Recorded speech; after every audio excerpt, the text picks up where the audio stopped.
बात अब जरा उन मुलाजमीन की भी करते हैं जो सरकार के सामने एक और बड़ा चैलेंज बनकर कई बरसों से एहतजाज कर रहे हैं और मुतालबात हुकूमत के नोटिस में लाए हैं। जम्मू कश्मीर में जो आर्जी मुलाजमीन हैं, जल शक्ति महकमे में, दीगर महकमों के अंदर काम करते हैं, 67,000 से ज़्यादा तादाद गैर सरकारी आदाद शुमार या नंबर से पता चलता है।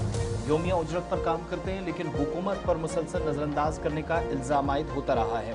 और कल एक रोज़ा जो एहतजाजी कन्वेंशन है वो श्रीनगर के अंदर मुनक़िद होने जा रहा है और इस कन्वेंशन के ज़रिए हुकूमत के नोटिस में फिर से दोबारा चीज़ें लाई जाएंगी कि जो पिछले वादे किए गए, कमेटी तश्कील दी गई आर्जी मुलाजमीन के हवाले से, क्या कोई रिपोर्ट उस हवाले से मंजर आम पर आई है। और हमारी तो जानकारी है कि हुकूमत को रिपोर्ट सौंप दी गई है, लेकिन पब्लिक अभी इसे नहीं किया गया। 60,000 से ज़ायद ये जो डेली वेजेस हैं, मुतालबात इनके वहीं कि जो योमिया उजरत के नाम पर काम करने वाले लोग हैं, मिनिमम वेजेस एक्ट कम से कम लागू हो, इस हवाले से बात होनी चाहिए। जम्मू और श्रीनगर के अंदर दोनों जगहों पर एहतजाज कई बरसों से होता चला आ रहा और इसी तरीके से कल यानी जब जो 16 तारीख को एहतजाज रखा गया है तो मुस्तकिली का मामला जिस पर हुकूमत ने ऑलरेडी एक पैनल तश्कील दिया था, एक कमेटी बनाई थी, चीफ सेक्रेटरी को उसमें शामिल किया था, मुतलका महकमे के सेक्रेटरी, अफसरान, तमाम लोगों को शामिल किया था। लेकिन इल्ज़ामात ये कि ये जो लॉन्ग पेंडिंग डिमांड्स हैं, इशूज़ हैं, इनको कमेटियां बनने के बावजूद भी, फ्रेमवर्क होने के बावजूद भी कोई हतमी नतीजा या पॉजिटिव रिजल्ट्स जो हैं वो इनके फेवर में नहीं आए। सजाद परे साहब हमारे साथ हैं। सजाद साहब, क्या कल का प्रोग्राम है? आज वैसे कैबिनेट की मीटिंग भी होनी है और अभी तक जानकारी नहीं है कि हुकूमत के कैबिनेट के एजेंडा में आपका मामला है या नहीं, लेकिन कल के प्रोग्राम का बुनियादी मकसद क्या है?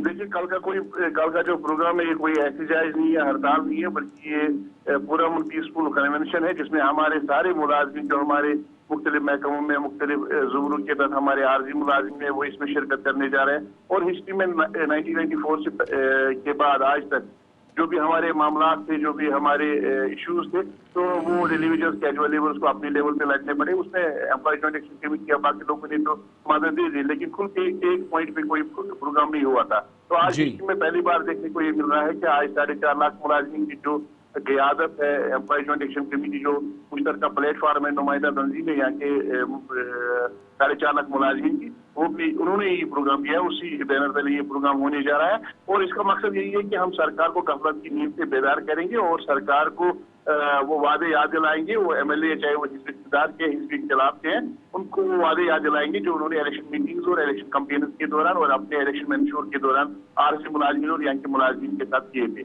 हम चाहते हैं कि जो मामला है धीरे में जायज तफसील मामला है, इसको यहाँ की सरकार ने इंसानी और समाजी मामला करार दिया है, इसको हल करने का वक्त आ गया है। क्योंकि उमर साहब ने भी on the floor of house March 9 March को इन्होंने on the floor of house ये वादा किया था और ऐलान किया था कि हम एक कमेटी कॉन्स्टिट्यूट करेंगे, वो 6 माह के अंदर अंदर रिपोर्ट सबमिट करेगी। लेकिन 6 माह भी गुजर गए, अभी तक उस कमेटी ने कोई रिपोर्ट सबमिट नहीं की। हमने उनसे गुजारिश की थी कि जो हमारे खदशात है, तहफ़्फ़ुज़ात है, जो पुराने जो कमेटियां बनाए थे, जो रिपोर्ट्स उनके आए थे, जो उनके सिफारिशात आए थे, उन रिपोर्ट्स और कमेटीज के जो रिकमेंडेशंस है उनमें कहीं पे खामियां थी, कमियां थी, उन कमियों पे हम डिस्कस करना चाहते हैं ताकि एक एम्प्लॉय फ्रेंडली पॉलिसी सामने आ जाए। लेकिन सरकार ने इसकी तरफ कोई ध्यान नहीं दिया।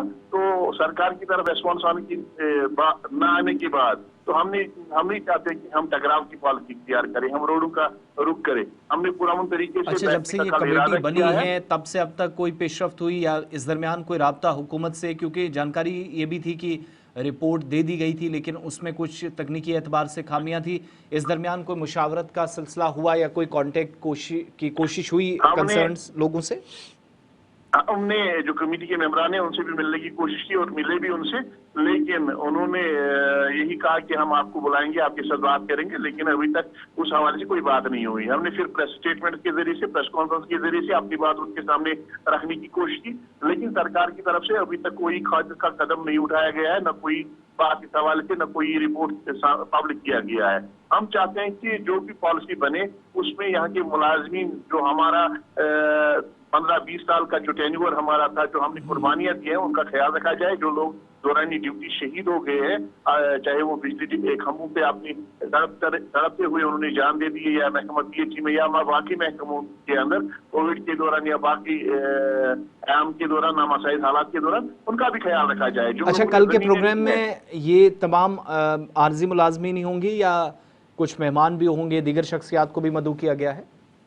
नहीं, सिर्फ उसमें कल यहाँ की 4.5 लाख मुलाजमीन की जो क़ियादत है उनके वो होंगे और उनके मुलाजमीन होंगे। कन्फर्म है आपके gazetted non gazetted minister staff से वाबस्ता हमारे लोग, फोर्थ क्लास एम्प्लॉयज, वो उसमें शिरकत करेंगे। यहाँ के आर्जी मुलाजमीन शिरकत करेंगे, उनकी क़ियादत उसमें शिरकत करेगी। Jammu Kashmir casual daily wagers forum की जो क़यादत है वो शिरकत करेगी। हम सरकार से अपील एक बार फिर करेंगे, हम नहीं चाहते हम टकराव का रास्ता इख्तियार करें। एक बार फिर करेंगे, अपील उनसे करेंगे, पुरअमन तरीके से बैठेंगे, उनको याद दिलाएंगे वो वादे। अगर वो नहीं मानते हैं तो फिर कल के प्रोग्राम में हम आइंदा का तुलाई अमल होगा। ठीक है, बहुत बहुत शुक्रिया सजाद फरीद साहब, फोन लाइन पे हमारे साथ ज्वाइन किए थे। कल प्रोग्राम श्रीनगर के अंदर है और योमिया उजरत पर काम करने वाले मुलाजमीन के मसाइल की तरफ हुकूमत की तवज्जो दिलाने की एक और कोशिश है और ये पीसफुल कन्वेंशन होगा जो कल सुबह शुरू होने जा रहा है।